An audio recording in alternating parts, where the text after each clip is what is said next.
cho mình họ tóc mình tí ha. Anh nào là chủ hàng tóc rồi hả? Thế họ tóc mình bao nhiêu người anh Hà? Nhà đấy dập đấy to bay tao thuốc vô. Để em hỏi biết đường sắp chú chủ thì em tính theo chú chủ. Hỏi ông dẫn đầu á. Dập dập rẻ. Dập bay tao đấy. Trong này đủ là em. Này ơi này. À, nhập thằng ta anh chẳng Này nhậm ta đây. Ta lại như thế này.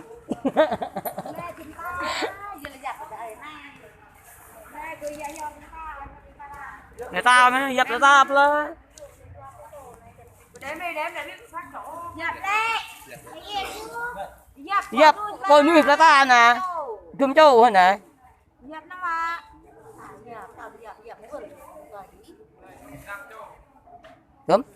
Đến năm mấy nhỉ? Tự hôm nay à? Tự hôm nay à? Tự hôm nay à?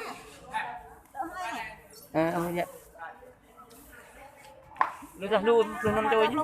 Thôi đấy, đưa ra luôn đến. Để tôi upload thế. Thôi bây giờ. Thôi cái vua thôi lên.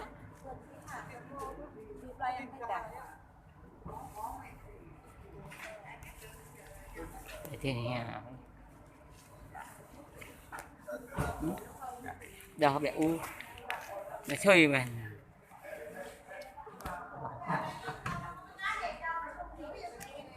canh tay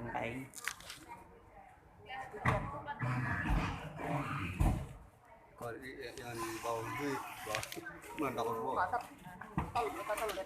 có cái rất một lần luôn đấy tôi tại nhảy về nó bằng thường ghê họ